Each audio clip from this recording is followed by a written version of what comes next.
오늘은 목숨도 아깝지 않은 이유, 이런 제목으로 말씀을 전하게 됐습니다. 사실 가을 그러면 독서의 계절 이런 얘기를 제일 많이 하지 않습니까? 근데 세상을 변화시키는 많은 요소들이 있는데 그 중에 많은 사람과 학자, 현인들이 독서만큼 좋은 것은 없다, 이런 얘기들 많이 하는 것 같아요. 프랑스 사람 중에 몽테뉴라는 사람이 있는데 이 사람이 하는 말이 독서처럼 가장 값을 적게 들이고 오랫동안 즐거움과 영향을 주는 것은 없다, 이런 얘기를 하더라고요. 사실 책을 읽어보면 오래된 고전들이 있습니다. 또 새로 막 신간으로 나와서 베스트셀러라는 책도 있고요. 일단은 기회가 되시면 한 1년에 상반기 한 번, 하반기 한 번 정도는 서점도 가셔서 요즘 이게 유행하는 책 베스트셀러라는데 혹 모르겠걸랑 베스트셀러가 뭡니까? 이렇게 해서 하나 정도 보시는 것도 나쁘지 않습니다. 그리고 베스트셀러와 또 반대로 고전 중에 신자도 불신자도 최고 고전이 있다면 그것은 역시 성경입니다. 제가 이렇게 뒤적뒤적 이것저것 보다가 보니까 이름은 안 나와 있고 한 무명의 성도 이렇게 써 있고는 그분이 이렇게 글귀 몇 개 한 거를 책에다 조금 발췌해서 실어놨더라고요.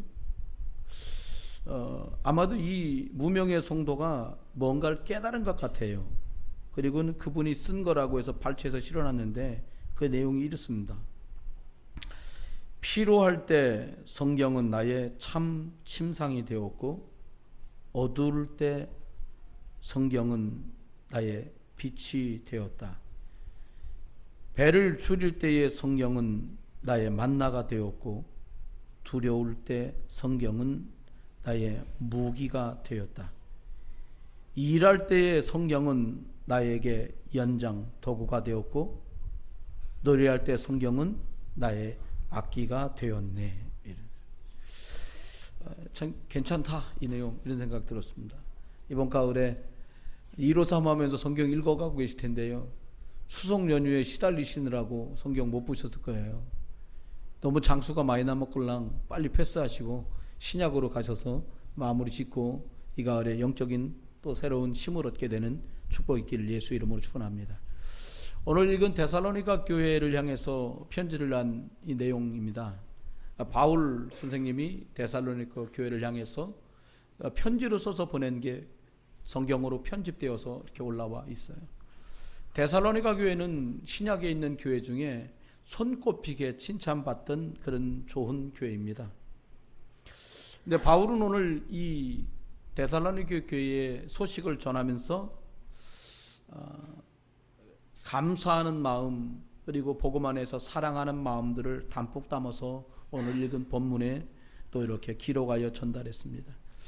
사도 바울도 하나님이 초대교회 때 또 신약 성경에서 이분만큼 쓰임받은 분이 없고요, 데살로니가 교회도 이 교회처럼 응답받고 쓰임받은 교회가 없는데요, 그렇다면 바울의 심정을 우리가 가질 수 있고 그리고 데살로니가 교회 교우들의 마음들을 우리가 품을 수 있다면 우리도 또한 이 시대에 하나님이 쓰시는 교회로, 하나님이 쓰시는 중직자와 목회자로 쓰임받을 수 있지 않을까 하는 마음으로 말씀을 준비해 봤습니다.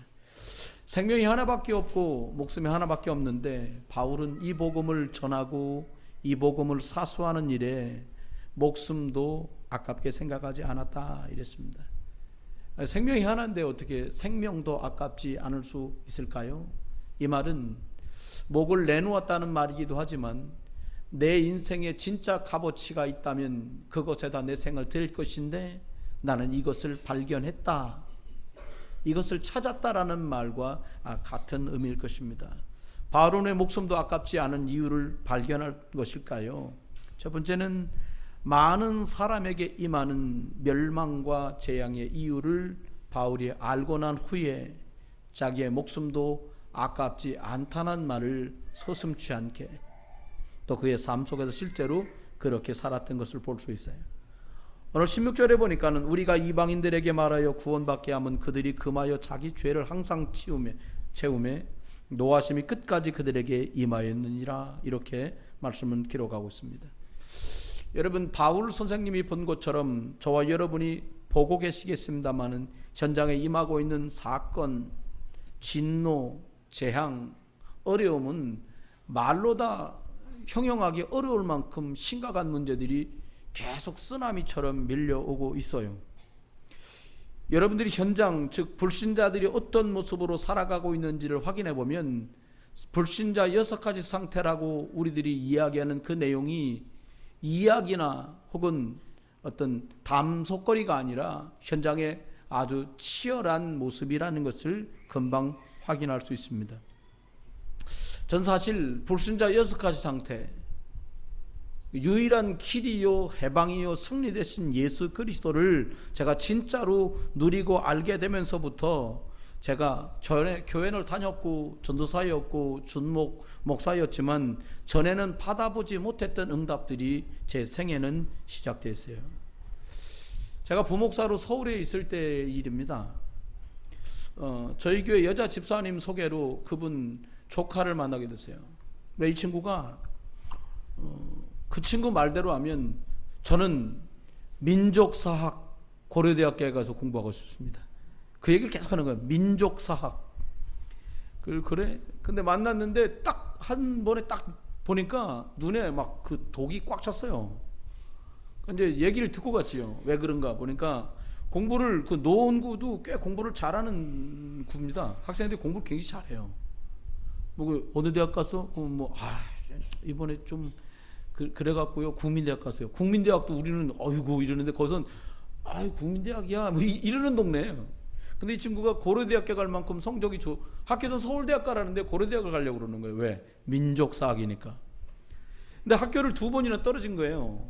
그 3번째 준비하고 있을 때 저를 만났는데 이 친구가 막 들으려고도 않고 눈에는 막 그 화가 꽉 차갖고 막 뭐 하나 걸려봐 뭐 이런 눈빛 있잖아요.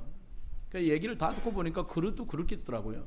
시험 준비를 잘하다가 고3 때 한 20여일 정도를 남겨놓고 시험 날짜, 이게 수능을 봐서 대학을 가려고 정시를 준비했는데 이 친구가 배탈이 심하게 난 거예요. 장염이 온 거예요.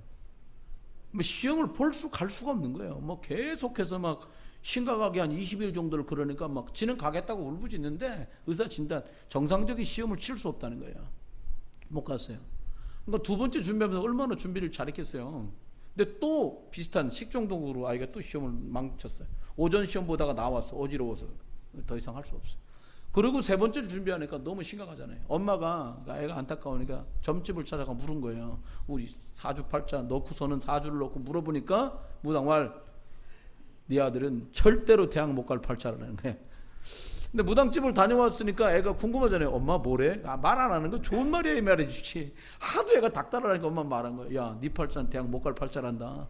그 가만히 있을 줄 알았는데 뻘떡 일어나더니 그 무당 돌팔이구만. 그리고 나갔는데 그 말이 계속 맴도는 거예요. 애는 이번에는 어떻게 될까 내가. 그리고 이제 제가 만난 거예요. 이 가을쯤에 이제 시험 얼마 안 남겨놓고 딱 이제 그만 들으려고도 안 해요. 안 되겠다 싶어가지고 저도 뭐 안 되겠는데 계속 물고 늘릴 수 없잖아요. 나오면서 야, 니는 대학 못 갈 팔자라며 인 거예요. 그러니까 빨딱하죠. 누가래요? 뭐 얘기 못 하겠더라고요. 나 나갔어요. 나가면서 마지막에 한 말이 근데 운명이 해결되는 길이 있다 이렇게 말한 거예요. 제가 문 닫기 직전에. 그러니까 아이가 뭔데요? 이렇게 살짝 말하면 들어볼래? 그렇게 시작된 거예요. 복음을 다 듣고 아이가 영접했어요. 결론 얘기하면 고려대학교 잘 졸업해서 취직했다 소리 얼마 전에도 또 들었어요. 여러분, 운명을 이길 수 있는 길이 사람에게는 없잖아요. 그 무당이 말한 운명대로라면 이 아이는 아마도 대학 문턱에도 못 넘었어야 되는데 그 조조와 재앙과 운명을 이기는 이름이, 운명과 사주와 팔자를 깨트린 이름이 예수 그리스도인 줄 믿습니다. 바울이 그걸 본 거예요. 많은 사람이 살아가지만 이 사람들이 운명과 사주와 팔자에 묶여 있는데 여기서 빠져나오는 유일한 길이 예수 그리스도밖에 없구나. 이거를 진짜로 알기 시작하면 응답을 받기 싫어도 응답이 와요. 목숨을 걸 만한 값어치라고 바울은 이걸 발견했어요. 그리스도 없어서 다 죽어가는구나. 이걸 발견하고 나니까 이것 말고 다른 말을 할 일이 별로 없는 거예요. 여러분이 이번 명절에 모이셔갖고 이 말도 하고 저 말도 하고 이렇게 저렇게 다 하셨을 거예요. 그런데 여러분 지금 오늘 주일날 오셨는데 표정은 별로 명절이 즐겁지 않은 표정들이세요. 지쳐있는 표정, 그 뻔한 표정. 그래요. 그래서 저는 다시 한번 희망을 느낍니다. 그래, 우리가 그리스도 외에 무엇으로 기쁠까? 친정에 가니까 좋고 시댁에 가니까 좋고 그렇습니까? 아닙니다. 어느 날 갑자기 피할 수 없는 불행이 사람들 속에 들이닥치는 거예요. 그걸 피할 수 없기 때문에 사람들은 종교를 택하고 굿도 하고 점도 치고 절도 가고 이렇게 하는 거예요. 여러분, 구원받는 순간 죄와 사망의 법에서 우리가 해방된 줄 믿습니다. 내가 한 것도 여러분이 하신 것도 아니고 예수 그리스도께서 하신 말씀이에요. 너를 죄와 사망의 법에서 내가 해방했느니라. 주님께서는 베드로에게 말하면 너는 베드로라, 이 반석 위에 내가 교회를 세울 것인데 음부의 권세가 너를 이기지 못할 것이다. 내가 너에게 천국의 열쇠를 주노라 말씀하신 거예요. 여러분, 깨닫는 순간 응답이 시작돼요. 보이는 순간 다르게 행동하게 되고요. 진짜로 들리기 시작하면 다르게 말하기 시작하는 것이죠. 여러분, 절대 속지만 않으면 됩니다. 언약에 딱 달라붙어가지고 속지 않으셔야 돼요. 저는 요즘에 사람들 눈도, 저는 원래 대화할 때 처음 보는 사람도 저하고 딱 이렇게 하면 눈부터 탁 마주쳤었거든요. 근데 지금은 사람을 이렇게 뚫어지게 안 봐요. 왜? 그 눈빛에 속는 거예요. 야, 눈이 참 총명해 보이네. 알고 봤더니 며칠 못 잔 거야. 그래, 눈이 똘랑똘랑한 건데 이 잘 모른단 말이에요. 어조가 강하니까 이 사람이 강팍한가 보다, 완악한가 보다. 아니에요. 생긴 게 이렇건 말이 저렇건 상관없이 누구든지 복음 없는 사람은 그리스도가 필요하고 그리스도 가진 사람은 전도자고 선교사인 줄 믿습니다. 여러분 명절에 선교를 갔다 오신 거예요. 사명을 잊었던 사명을 기억했던 여러분은 전도자고 여러분은 가문을 살릴 렘넌트인 줄 믿으시기 바랍니다. 오늘 9절에는 밤낮 너희를 위해 기도한다 이렇게 바울은 말했어요. 밤낮 왜 기도합니까? 마음에 있다는 말이죠. 11절은 말합니다. 부모가 자녀에게 하는 것처럼 나는 그런 마음으로 너희에게. 예수 믿는 순간 우리가 마귀 자녀였는데 하나님 자녀로 신분이 바꿔진 거예요. 이걸 몰라요 사람들이. 교회 다니고 예수 믿는다고 하면 예수 믿는데 말을 그렇게 하냐? 여러분 말이야 저렇게도 할 수 있지요 뭐. 예수 믿는데 그러냐? 여러분 저는 가끔 여러분에게 말하잖아요. 교회 이름이 부흥비전교회지 각 교회마다 다 가보세요. 교회자 뒤에 있는 걸 봐야 돼요. 부흥비전병원. 영육간에 문제 가진 사람들이 다 오기 때문에 교회는 천당이 아니에요. 천당 비슷하지도 않아요. 영육간에 문제 가진 사람이 돌다 마지막으로 오는 것이 교회이기 때문에 여기서마저도 복음을 말해주지 않으면, 그리스도 오직을 말해주지 않으면 해결받을 수도 없고 치유받을 곳은 이 땅에 없다. 그렇습니다. 바울이 이것을 보았어요. 그래서 하나님께서는 사람의 모습으로 그리스도로 오셔서 우상 숭배하지 않아도 되도록, 저와 여러분 의지와 전혀 상관없이 영접받은 날에 그분께서 성령으로 우리 안에 오셔서 우리 신분을 성령에 인도받으면 승리하는 하나님 자녀로 바꾸신 거 믿으시길 주의 이름으로 축원합니다. 옆에 분한테 얘기해보세요. 제발 믿으세요. 다시 한번 말합시다. 좋은 말로 할 때 믿으세요. 네. 여러분 말로 할 때 믿어야지. 안 믿어져 갖고 마귀한테 공격당하면 억울하잖아요. 그렇습니다. 누구나 병들 수도 있어요. 하나님 자녀는 병 안 들고 하나님 불신자는 병들고 그렇습니까? 그렇지 않습니다. 그런데 하나님 자녀는 병든 것 때문에 기도하지만 불신자는 병든 것 때문에 영육간의 문제가 심각하게 올라와요. 여러분 병 들게 된 것이 문제가 아닙니다. 오히려 그것 때문에 기도할 수 있고 그것 때문에 성령 충만을 입을 수 있고 하나님 은혜 속으로 들어갈 수 있다면 그 또한 축복이다. 문제가 아닌 것은 문제 때문에 무너지고 영적 문제 나오고 정신 문제 나오고 삶의 문제가 나오는 것이 아니라 오히려 그것 때문에 오직 나는 그리스도라야 되는구나 할 수 있다면 우리는 그 고난을 축복이라고도 감히 말할 수 있는 거예요. 구원받은 성도는 절대로 그것 때문에 죽지 않습니다. 그 문제 때문에 망하지 않습니다. 왜요? 죄와 사망의 법에서 운명과 사주와 팔자, 조주와 재앙 속에서 내가 너를 십자가에서 다 이루었다 말씀하시고 우리를 건지시고 해결하신 줄 믿습니다. 구원받은 성도는 절대 그래서 그것 때문에 죽지 않는 거예요. 오늘 16절에 보니까 유대인들은 계속 진노가 쌓인다고 바울은 안타까워했어요. 여러분, 사람들이 죄가 죄인지 몰라요. 사람을 살해하거나 남의 것을 빼앗는 것이 죄라고 생각하고 있어요. 그건 자범죄이고요, 원죄. 하나님을 떠난 것 때문에 하나님께 돌아가기만 하면 해결된다는 걸 몰라요. 여러분이 정말 하나님의 축복받는 큰 은혜 속에 살다가 이 가을에 여러분 가정에, 여러분 형제와 부모와 이웃 간에 생명 캠프가 있는 축복된 가을 되시기를 예수 이름으로 축원합니다. 그래서 바울은 목숨도 아깝지 않다 이렇게 말한 거예요. 저 사람이 잘 사는 것 같은데 예수 그리스도가 없어 죽어가니까 이 복음을 나를 죽이겠다고 말해도 말해 줘야겠구나. 강의 위협이, 살해의 위협이, 그리고 많은 풍파의 위협이 있지만 내 생명을 복음 전하는 일에는 조금 더 귀한 것으로 여기지 않는다라고 바울은 고백한 것이죠. 두 번째, 목숨도 아깝지 않은 이유가 뭡니까? 여러분, 곧 멸망받게 될 거라는 것을 알고 있기 때문이에요. 언젠가가 아니고요, 곧. 아니, 지금 이미 진행되고 있고 그 속으로 들어가고 있다는 것을 알고 나니까 바울은 이스라엘 사람들에게 복음을 전할 수밖에 없었어요. 자기의 민족이잖아요. 여러분, 이스라엘 나라가요, 로마에서 보낸 군대 때문에 초토화되고요, 이스라엘 속국이 되고 말아요. 여러분, 지금 여러분이 만났던 형제들과 친척들과 이웃을 한번 보세요. 어느 때보다 잘 먹고 어느 때보다 잘 입고 어느 때보다 잘 만난다고 말하는지 모르지만 물질의 노예가 되어서 돈 물질 따라 값어치와 삶의 기준까지 바꾸는 세상이 돼버렸어요.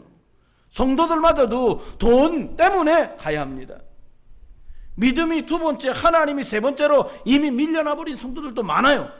여러분, 이해는 돼요. 가난이 한이 되고 헐벗은 것 때문에 무시당했던 상처들이 남아있으니까 돈도 벌어야 되고 그리고 풍요로워야겠지요. 하지만 그것 때문에 무너진다 이 말이에요. 여러분, 아버지만 돈을 벌고 어머니가 아이를 살피던 시대에는 이렇게까지 청소년 문제 심각하지 않았습니다.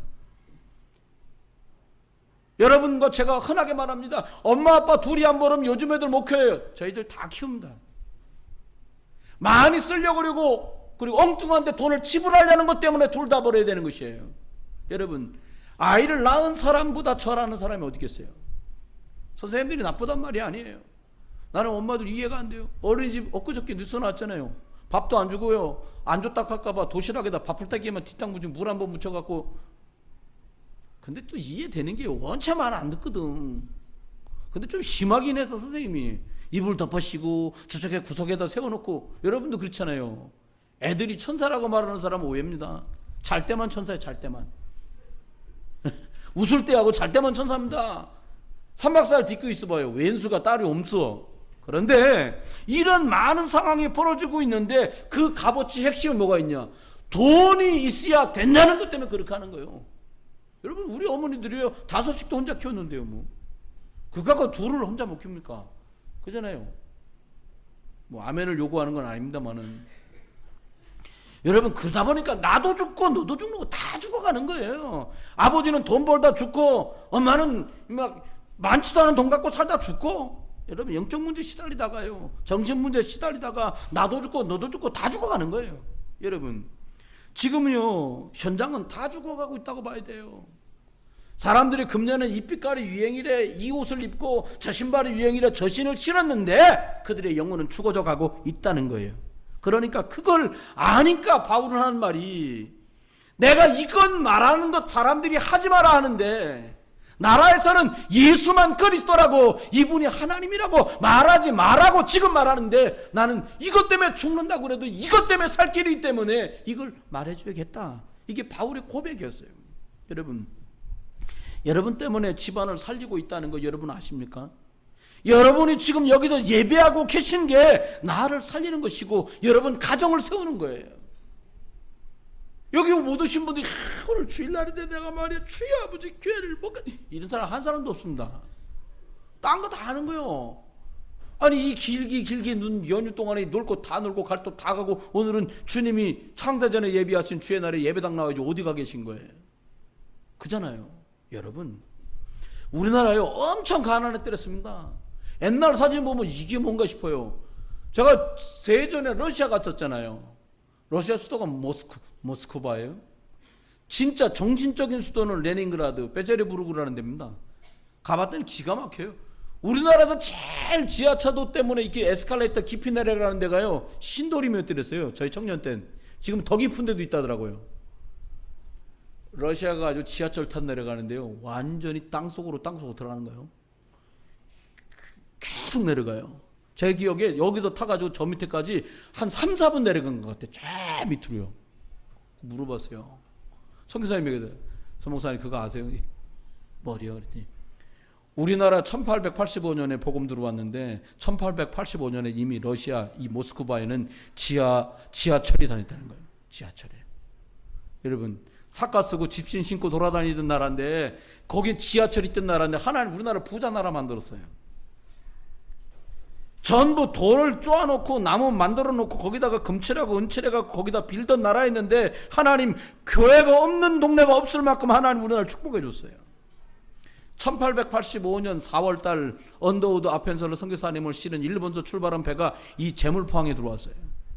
그날은 대한민국이라는 나라가 광명을 받은 날이에요. 정말 축복받은 날입니다. 1885년. 여러분 100년 동안 정말로 많은 축복도 누렸어요. 선교사님 들어오셔서 병원 만들고 학교 만들고 그리고 그 선교사님이 고종황조의 주치의가 돼서 황실을 들라들고요. 나라의 독립 때문에 투여.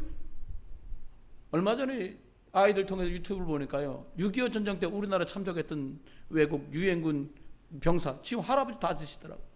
우리나라에 해년마다 그분들을 모셔가지고 관광도 시켜주고요. 그분들 위로하는데 와서 보고요. 서울을 보고 물더라니까. 대성통곡 하더라고요. 뭐라고 하면요. 우리가 청춘을 바쳐 싸웠던 이 나라가 이렇게 축복됐냐고. 그러면 예수 믿는 분인가? 하나님 축복이다고. 이건 하나님 은혜가 아니고 이럴 수가 없다는 거예요. 여러분 6.25 전쟁 끝나고요. 우리나라 60년밖에 안 됐습니다. 서울이 대기였던 분들은 아세요. 다 부서져서 아무것도 없었어요. 학교 어디서 공부했냐고 제가 저희 부모님께 여쭤봤더니 그냥 거적대기 깔아놓고 마당에 앉아가지고 건물이 없으니까요. 60년 만에 왜 이런 큰 축복을 하나님 주셨을까요? 가는 곳곳마다 교회가 있고요. 우리들이 마음이 원하기만 하면 얼마든 자유롭게 이 성경을 들고 다닐 수 있는 나라로 하나님 왜 축복하셨을까요? 여러분 지금 전 세계 선교사를 가장 많이 보내는 미국 다음으로 숫자를 제일 많이 보내는 2만 7천 명 넘는 선교사를 보내는 나라가 대한민국이에요.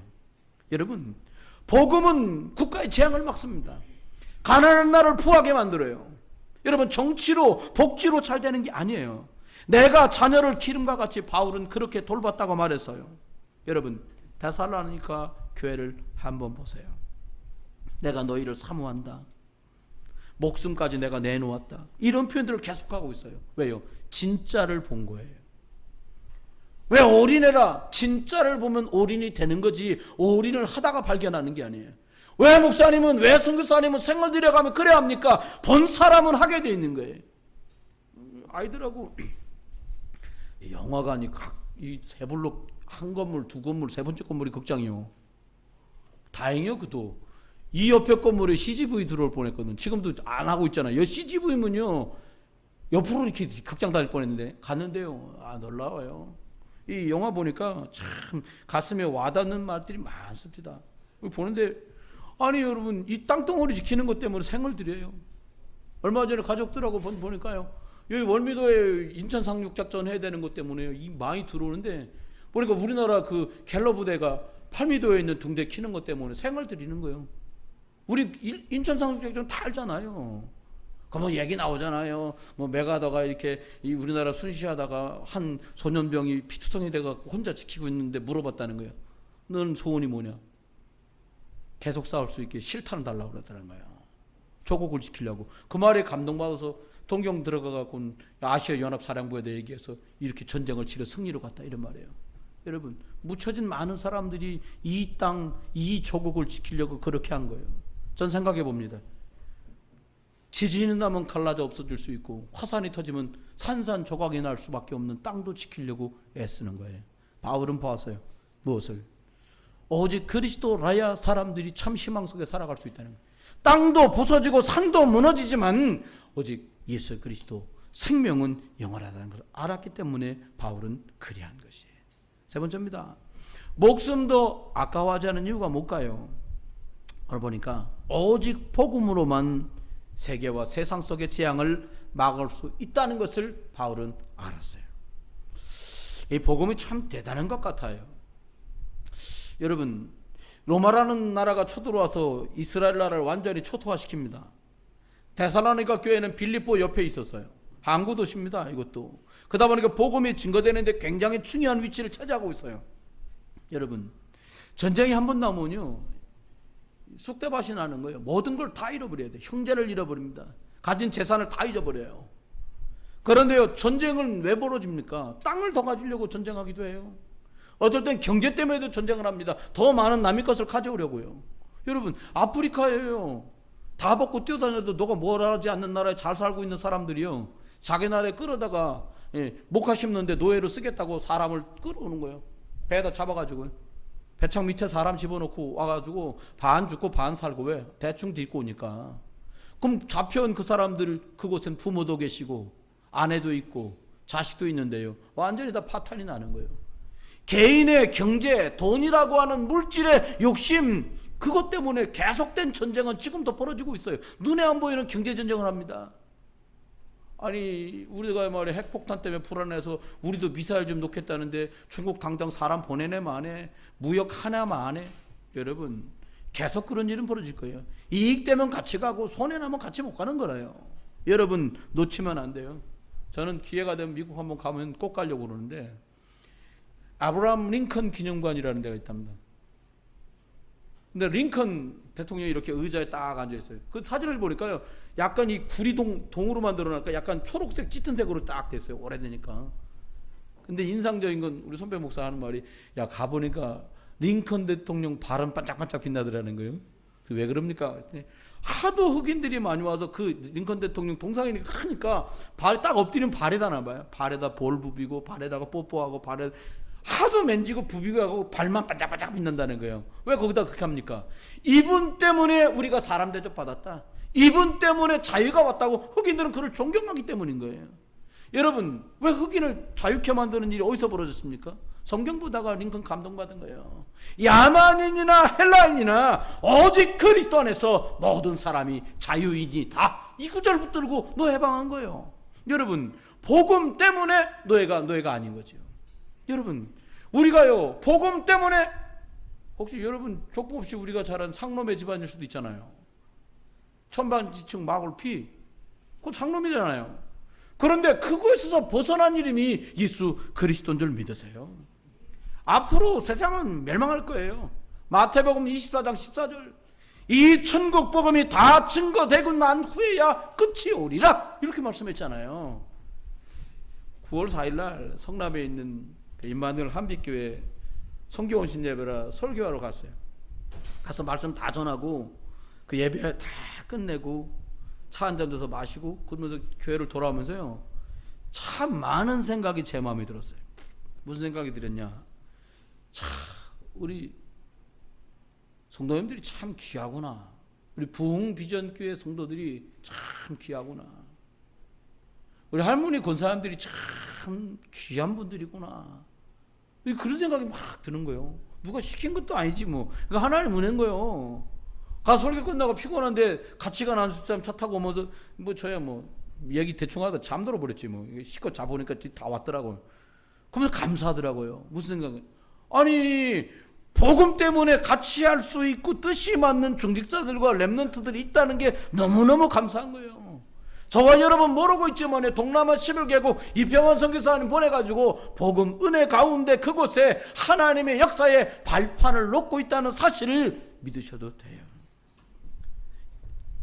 세 번째는, 여러분 한 명이 진짜 복음을 가지고 있으면, 나 한 사람 복음 갖고 있으면 우리 가정의 흑암이 꺾어지는 거예요. 여러분, 내 한 사람 복음 누리고 있으면 직장도 바뀌고 학교도 바뀌고 가문도 바뀌는 거예요. 왜요? 빛 앞에 어둠은 떠나기 때문입니다. 그리스도 예수 앞에 흑암은 무너지기 때문인 줄 믿습니다. 여러분 중에 그런 분 계시, 에이 목사님 전혀 안 그런데요. 기다려보세요. 전혀 아닌 줄 알지만 빛, 그것은 빛이고 어둠, 그것은 누가 뭐래도 어둠이에요. 그러나 주님 말씀한 대로 빛, 이것이 어둠을 이기신 줄 믿습니다.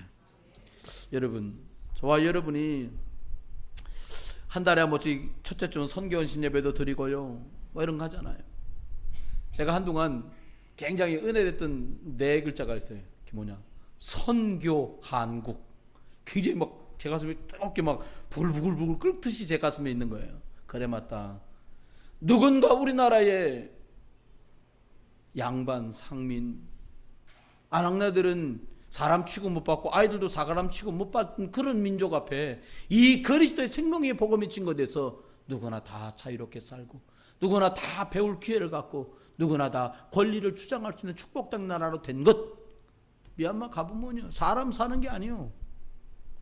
난민촌에 가봤어요. 저 산에 살다가 거기서 계속 내전이 벌어지니까 내려와서 교회 큰 마당에다가요, 그건 집이라고 할 수 없어. 뭘로 만들었나 가보니 보니까요, 야자나무 그 이파리 이렇게 가로 세로 엮어갖고 하는 거예요. 그러니까 아무 집이나 불 하나 붙었다간 건 다 불나는 거예요. 애들 노는데 보니까 그냥 저희 어릴 때보다 더 참혹한 거예요. 먹을 거 뭐 준비하나 먹는 거 보니까 감사한 건 드시고 가세요 소리 안 해서 그냥 감사하게 온 거예요. 그걸 먹겠나 싶은 거예요. 그런데요, 놀라운 건 그들이 그 난민촌에 모여서 30년째 있는데 거기서 낳은 아이가 유아세례를 받고 그 아이가 주일학교 나오고 그 아이가 신앙 고백을 하고 거기에 복음이 전달되고 있는 거예요. 여러분, 아무리 좋은 조건을 가져도 복음이 없다면 끝이고요, 아무리 열악한 환경 속에서도 복음이 있다면 하나님이 최고의 가능성과 기회가 아직도 있는 것이죠. 결론입니다. 바울과 우리는 무엇이 달랐을까요? 뭐 저와 여러분은 무 잡섰고 바울 선생님은 홍삼다리 잡섰을까요? 전 그거 아니라고 생각해요. 바울은 어려운 문제가 왔을 때 더 복음 속으로, 여기에 큰 차이가 있는 거예요. 진짜 위기가 왔을 때 하나밖에 없는 생명도 복음 때문에 드려도 아깝지 않다. 우리가 어려운 문제 오면 어떻게 합니까? 일단 당황합니다. 그리고 또 막 방황합니다. 하나님이 계신 거야 안 계신 거야 막 이래 의심합니다. 또 식구를 비난합니다. 그때 안 믿는다 했는데 뭐더러 예수 믿자고 맹글어서 일을 이 지경 만들었냐 합니다. 그건 또 핑계됩니다. 네가 믿었지 내가 믿으라 했냐고 막 밀어붙이는 거예요. 여러분, 어려운 문제가 나면 어떤 사람은 이것 잡수고 저것 잡수고 막 돌아다니고 방황합니다. 세상 사람 찾아가고 얘기합니다. 도와달라고 말합니다. 위로해달라고 말합니다. 어려운 문제가 나면 막 싸워버립니다. 자꾸 놓치는 거예요. 뭘 놓치냐? 불신자 때 각인된 것, 불신자 때 체질된 것, 불신자 때 뿌리 내렸던 것을 문제 만난 길에 다 쏟아내는 거예요.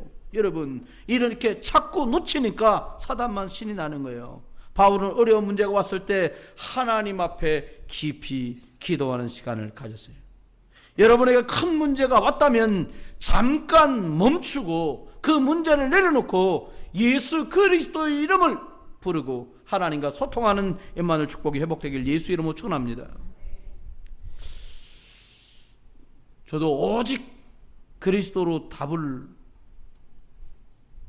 하나님께로 받기 전에는 억울한 일 만나면 억울하다고, 부당한 대우를 받으면 이건 부당하다고 말해야 저도 잠이 오는 스타일이었어요. 아닙니다. 예수 그리스도께서 말씀했어요. 십자가에서 다 이루었노라. 살아도 죽어도 오직 그의 나라를 위해 산다면, 먼저 그의 나라와 그의 의를 구한다면 이 모든 것을 너희에게 더하여 주시리라. 세상이 줄 수 없는 성령의 능력 속으로 하나님이 들어올 수밖에 없는 예수 그리스도 이름을 우리가 받은 줄 믿습니다.